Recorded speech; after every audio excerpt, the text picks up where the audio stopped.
సర్కార్ తరపున హైదరాబాద్ రవీంద్ర భారతిలా ఉగాది పండుగ సంబురంగా అయ్యింది. సీఎం రేవంత్ రెడ్డి సారు, మంత్రులు, సీనియర్ లీడర్లు అంతా వచ్చిండ్రు. శ్రీ పరాభవనామ సంవత్సరంలా తెలంగాణ రాష్ట్రం ఎట్లుంటది, ఏమైతది, ఆనలేంది, పంటలేంది, పైసలేంది ప్రతి ఒక్కటి చెప్పిండు అయ్యవారు. నా తెలంగాణను వ్యవసాయ తల్లిగా మార్చి అందరికి కడుపు నిండా అన్నం పెట్టి రైతులందరికీ ఆనందాన్ని పంచేటువంటి సంవత్సరంగా ఈ సంవత్సరం మనకు వచ్చింది. రాష్ట్రంలో సుపరిపాలన చెయ్యటానికి అనుక్షణం రాజు తహతహలాడిపోతూ ఉంటాడు. ఆర్థిక వ్యవహారముల యందు కొంత జాగ్రత్త ఈ సంవత్సరం కూడా పడవలసి వస్తుంది. పబ్లిక్ అందరికి పండుగ శుభాకాంక్షలు చెప్పి పథకాలు డెవలప్మెంట్ గురించి చెప్పుకొచ్చిండు రేవంత్ రెడ్డి సారు.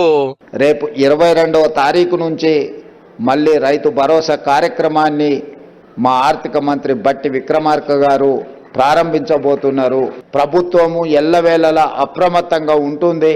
ప్రకృతి వైపరీత్యాలను ఎదుర్కొని ఈ సంవత్సరం మంచి వర్షాలతోనే ఎక్కడ తుఫాన్లు కానీ సునామీలు కానీ రాకుండా ఉండాలి అని ఆ భగవంతుడిని ప్రార్థిస్తూ ఇక గాంధీ భవన్ లో జరిగిన పండుగకు పిసిసి అధ్యక్షుడు, మంత్రులు, ఎమ్మెల్యేలు, లీడర్లు వచ్చిండ్రు. ఈ పంతులు చెప్పిన పంచాంగంలా గివి ముఖ్యమైన ముచ్చట్లు.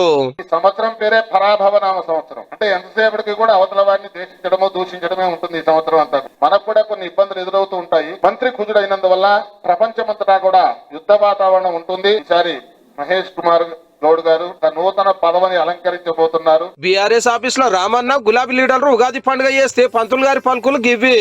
ప్రభుత్వంలో జరిగే లోటుపాట్ల వలన ప్రభుత్వం యొక్క ప్రతిపక్షము బలపడే అవకాశము ఈ సంవత్సరం ఉంటుంది అని చెప్పుకోవచ్చు. సినీ రాజకీయ ప్రముఖులు కొందరు కనుమరుగయ్యే అవకాశం ఉంటుంది. బీజేపీ ఆఫీస్ లో రామచంద్రరావు సారు, మెయిన్ లీడర్లు ఉగాది సంబరాలు చేసుకున్నాక పంచాంగం చెప్పిండు అయ్యవారు.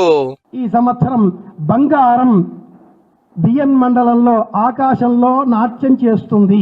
కొనకపోవడమే మేలైన సలహా. ఏ పార్టీ ఆఫీస్ లో ఆ పార్టీలు కుషయ్యే పంచాంగం వినబడ్డది. తెలంగాణ జాగృతి ఆఫీస్ లో కవితక్క పండుగ చేసింది.